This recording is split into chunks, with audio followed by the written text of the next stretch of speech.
네, 여러분 안녕하세요. 문선생입니다. 오늘 이문희경 뉴타운, 그중에서도 이문 3구역에 대해서 살펴보려고 합니다. 이문 3구역은 정말 역대급 분양이 될 거면서도 일반 분양가가 또 굉장히 메리트일 것으로 보여지기 때문에 굉장한 경쟁률을 보일 것으로 생각됩니다. 그뿐 아니라 이제 이문 3구역은 입지 자체가 저는 개인적으로 마포 아현동 일대만큼 올라오고 좋아질 것으로 보기 때문에 이번 영상 통해서 도시, 이 부동산을 바라보는 관점을 함께 나눠보면 좋을 것 같습니다.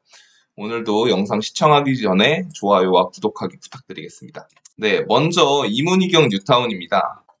말 그대로 휘경동과 이문동 사이에 있는, 이문동이 함께 이제 뉴타운을 만드는 거고요. 이 부분이 이제 회기역이고 외대암역이 있습니다. 외대암역, 이문역이라고도 하죠. 이 외대암역 아래쪽으로, 남쪽으로가 주로 휘경 뉴타운이 있고, 그리고 북쪽으로 이문 1구역, 2구역, 3구역, 4구역, 그리고 3-2구역이 있습니다. 오늘 다룰 곳은 이 3-2구역과 3-1구역입니다.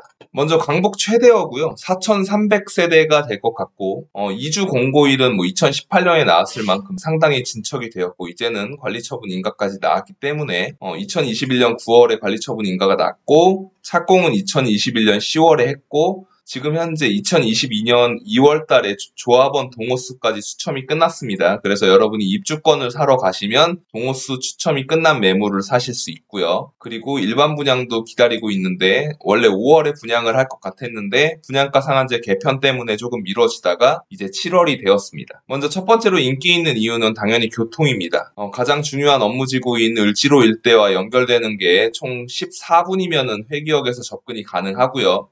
용산역까지는 경의중앙선을 통해서 20분 정도가 걸리고 강남까지도 왕십리에서 환승을 해가지고 분당선을 타고 가면은 선릉역까지 22분대에 도착할 수 있습니다. 즉 중요한 서울의 업무지구 강남, 을지로, 용산까지 여의도는 조금 멀긴 하지만요. 그렇게 세 군데까지 굉장히 빨리 접근할 수 있는 그 엄청난 장점을 갖고 있죠. 그래서 말 그대로 강북 최대어가 될 건데 요 좌측에 보이는 사진이 이제 지하철역 인근에 있는 것이고요. 외대암역 앞에 있고 이게 이제 4,000세대가 넘을 것이고 오피스텔을 포함한 아파트 단지로 만들어질 겁니다. 우측에 보이는 건 3-2구역인데요. 이쪽 지역은 이제 천장산이라고 경희대 위쪽에 산에 위치하게 되는데 타운하우스 형태로 지어질 것입니다. 그러면 왜 이렇게 나눠서 지어지느냐를 좀 봐야 되는데요. 이 참 재미있는 특징이 있습니다. 이문 3-1구역과 3-2구역은요, 결합 재개발 방식으로 전국 최초로 만들어진 곳입니다. 말하자면, 이문 3-1구역은,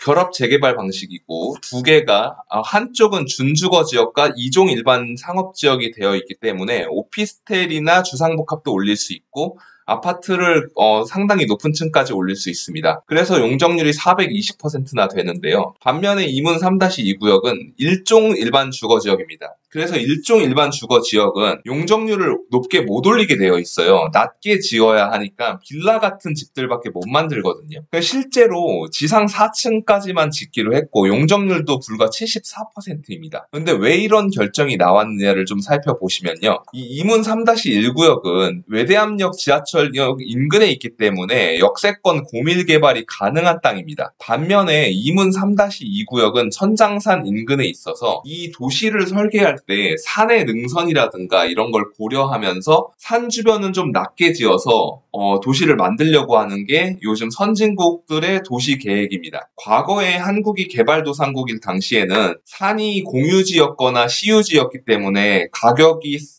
쌀 수밖에 없었고 그 지역에다가 높게 지어서 판자촌에 살던 사람들을 들어가서 살게 하는 방식을 택했다면 지금은 어느 정도 살만해진 선진국이기 때문에 그렇게 마구잡이 난개발을 하지 않고 산의 문화 유적이라든가 자연 환경 경관을 지키면서 도시를 개발하려고 합니다. 그런데 만약에 그 산의 낡은 집에 살고 있는 사람들은 본인의 땅이 개발 제한이 걸리는 효과가 나오기 때문에 상당히 스트레스를 받고 재산권 침해라고 느낄 수 있는데요. 반면에 역세권 주변은 뭔가 메리트를 주면 더 올릴 수 있는데 그 메리트를 찾아서 헤맬 수 있죠. 이 둘의 서로의 니즈를 합쳐줘가지고 결합 재개발 방식으로 해서 이문 3-2구역에 있던 용적률을 이문 3-1구역으로 보내서 원래는 170에서 180%까지 지을 수 있었던 용적률을 90%로 낮추고, 반면에 이문 3-1구역은 최대 299%까지 지을 수 있는 3종 일반 주거지역을 넘어서 준주거지역까지 올라가면서 420%의 높은 용적률을 받게 되었고, 이로 인해서 사업성을 개선하는 효과를 낸 것이죠. 이렇게 해서 이게 뭐 뉴욕 같은 선진국들에서 많이 생겼던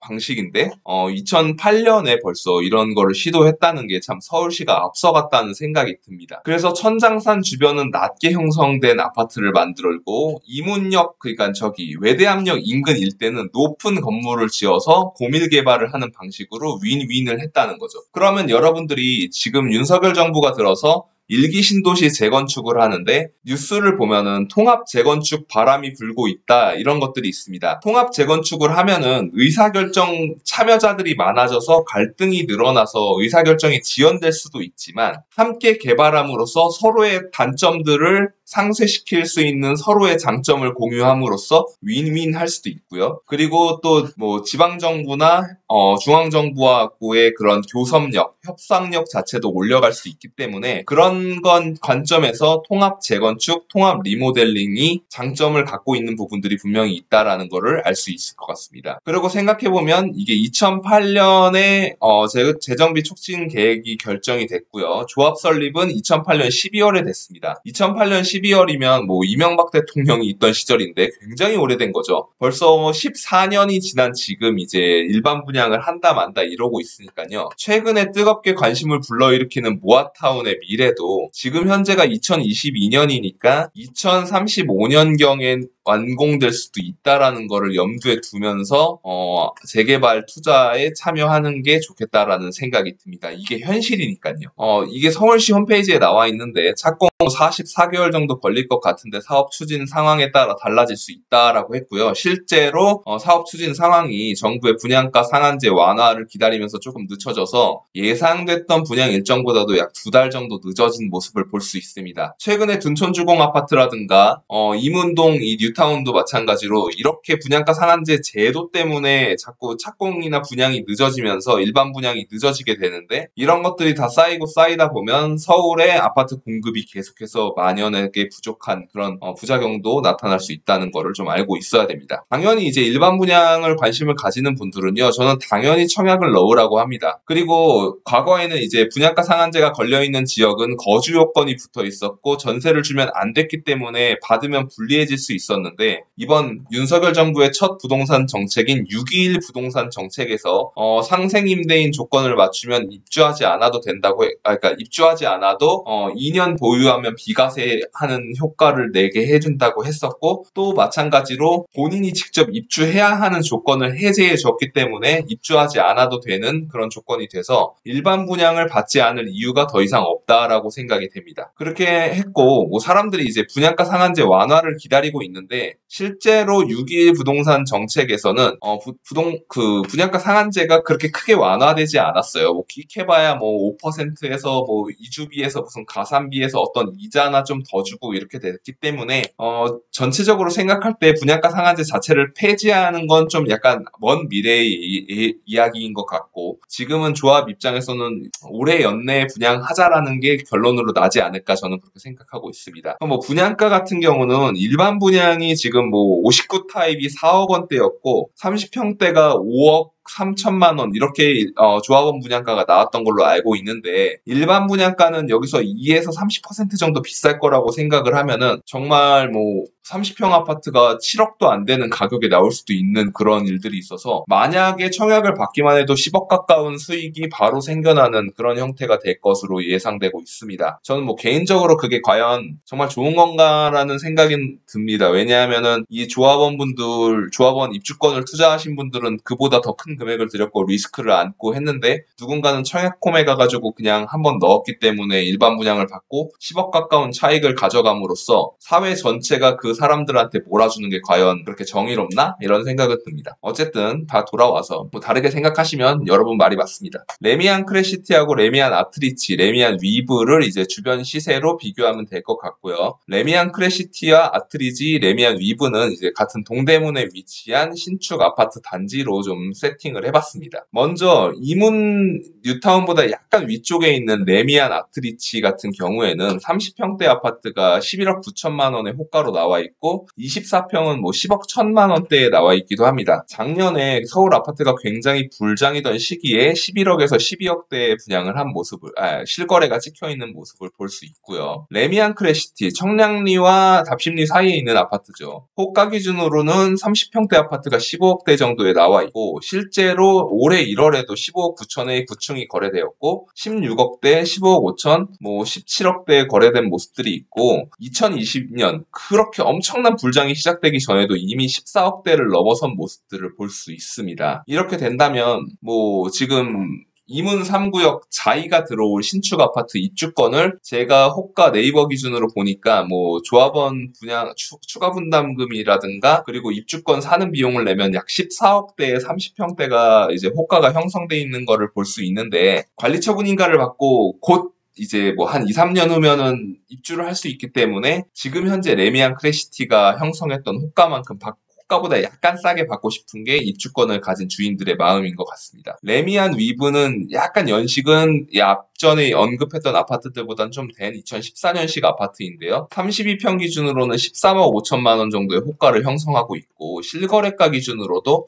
13억에서 15억 사이의 호가를 형성했던 거를 볼 수 있습니다. 이렇게 되면 이문 뉴타운 3구역 자이가 들어오게 되면 2025년쯤 입주를 한다고 치면은 11년 된 아파트보다도 더 새 거잖아요. 당연히 11년 뒤에 지어졌으니까. 근데 그거를 가격을 지금 현재 그 2014년에 완공된 아파트 가격을 주고 살 수 있다. 이런 거겠죠. 다만 조합원 입주권으로 14억이라는 큰 돈을 들이고 사게 되면 정말 뭐 전세를 끼고 살 수 없기 때문에 뭐 이주비 대출이 나온다 해서 그걸 승계한다 쳐도 실투자 금액이 뭐 11억대 가까이 들어가면 정말 현금 11억을 갖고 있는 그렇게 현금 부자분들이 얼마나 되겠어요. 그래서 조금 접근하기 어려운 부분이 있지 않나라고 생각이 듭니다. 그리고 뭐 일반 분양으로 접근하려고 하는 그런 기대도 있을 거라고 생각이 들고요. 어쨌든 지금 초기 투자금과 이주비 등 추가 분담금을 합쳐서 14억 언더면 32평 기준으로는 괜찮은 것 같기는 한데